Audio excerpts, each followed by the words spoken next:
Okay, so time for another video. Sorry I haven't really been uploading that much, but my daughter is on holidays at the moment, so I don't really get time to sit down and do this. There's always noise in the house, so I am hoping now going forward that I'll be uploading more regularly. But saying that, I do have something completely different today. So this is an iPhone 11. I picked up the phone. It came. Let me just try and open it here a second. It came like this, without any screen. It doesn't have a back camera, so it kind of does have a few problems, but hopefully I'm going to make a kind of a little mini series, maybe just trying to fix this and get it fully working. If you can see here, it has like a shadow on the screen now. That is a fairly common problem in iPhones. Now, it's usually caused by a resistor, and I'll show you that resistor in a minute when I try and change it, but you can kind of see. Let me just go into the brightness settings. And let me just see where they are. Okay, they're here. Like if I up the brightness, it doesn't look too bad there on camera, but you can still see it. But as I lower the brightness, this corner here is getting very dark looking. Now, I'll show you what that problem is and how you can solve it. But it does also need a new battery. It'll need a new screen. So maybe in the next video I'll make swap the BMS board from the battery and try and get the battery health back up to 100%. Now, it didn't come with the screen, so when you swap the screen you can get True Tone working, but you can't get the message pops up on the screen saying important display message or something. Now, it did come with the Touch IC, but I just don't have a screen for it yet. I'm going to buy there's Replace Space in England, I think, sell screens without the Touch IC, so I'm going to try and in a future video attach that IC to a new screen, copy over the True Tone data, and see if we can actually get this phone completely working without any pop-up messages. So what I'll do now is I'll just show you where to look when you have this issue. So I'll just pop this screen out. It's very important when you're taking out this screen to disconnect the battery first, because that's probably been caused by taking the screen out while the phone was turned on. That's usually what causes that. And the same person that I got it off is selling another iPhone 11 with the exact same problem. So I'm guessing that, you know, they took the screen out while the phone was still turned on. So I'm going to flip over to the computer in a second just to show you the diode readings, but the connector where the LCD goes, there's 4 pins here, and we'll be checking the diode readings on them, and the resistor will be the fault to be under here. Now, to remove this, you kind of have to split the board and take it off to remove it safely, but I won't be doing that. But I'm just saying, I'm going to be removing it with hot air.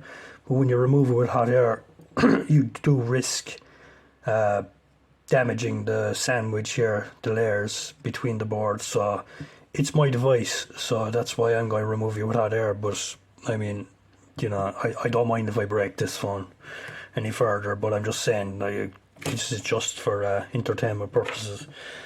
So what I do is I switch over to the microscope, and but before I do that, I'll flip over to the computer and I'll just show you the diode readings, and I'll get the schematics up and we'll test the pins.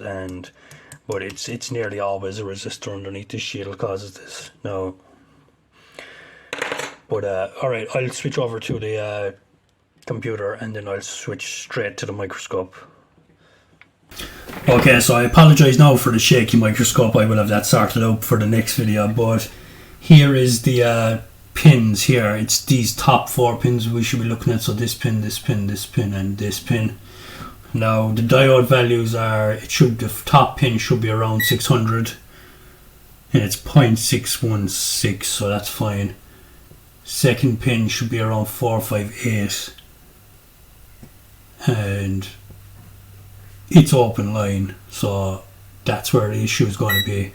Third pin should be around 600, 0.617, and the fourth pin 0.617. So this second pin here is open line, so that's going to be the issue. Now that connects to a resistor under here, so what I do is, let me just flip over to the schematics a second and I just show you what I'm talking about here.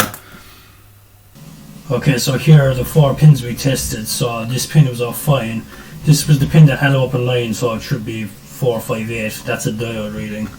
And the next 2 were fine. So if we click onto this pin, we can see that it connects to a resistor, which is underneath that shield that I was showing you earlier. So that's kind of just showing you what I was on about there. So if I just click it here again, you can see that this is where it connects to. So by changing this resistor here, we should be able to restore the display. Okay, so back over here, like I said, this pin connects to a resistor. It's underneath this shield. I'm going to remove it with hot air. Like I said, I don't recommend copying what you see in this video because it's my device and you do risk causing more damage if you don't separate the boards. But I'm going to risk it anyway. But before I put hot air on it, I'm going to remove this foam here because that will just melt.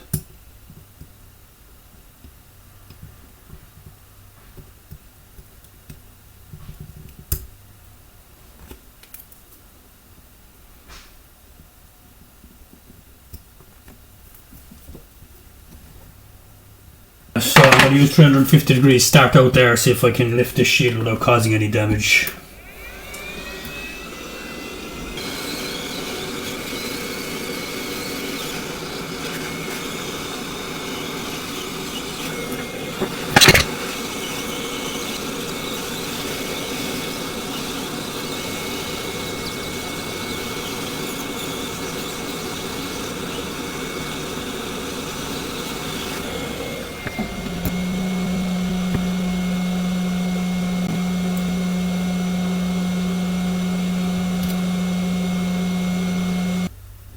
Okay, so the resistor that's causing the problem is going to be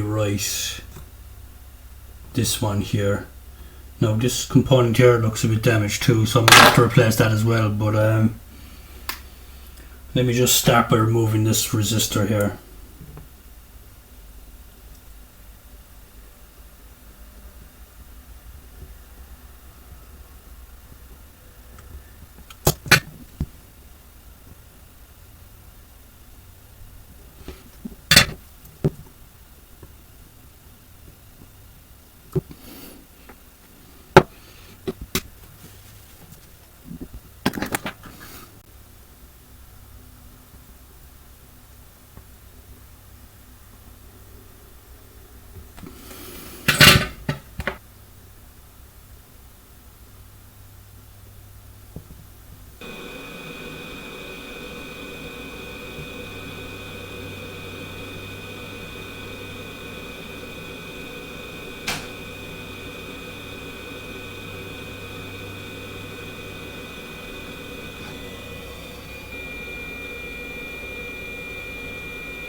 Okay, so the first resistor I put on didn't work. It seemed to be bringing down the rest of the lines. So what I did is, because I don't know the value of the resistor, I put jumper wire across it. Now, that's not really a recommended thing to do either. But like I said, it's my phone. But as you can see, it does not have that shadow on the screen anymore. In the next video, like I said, you can see the battery there. It says it needs a service. So what I'll do is I'll swap the BMS board. Display and brightness. You can see now when I adjust it, there's no shadow on the screen. So that's fixed that. So you can put a jumper wire there too. I'm thinking though I might off camera I might just get a resistor, or maybe if I have an iPhone 8, maybe you get a resistor off the backlight circuit there, and maybe they'll be the same. But yeah, that's kind of it for this video. So you can put a resistor across that line, like I said, and next video maybe I'll do a battery swap, try and get the battery health back up to 100%. So I'll leave it here. Thanks for watching. Hopefully I'll see you in the next one.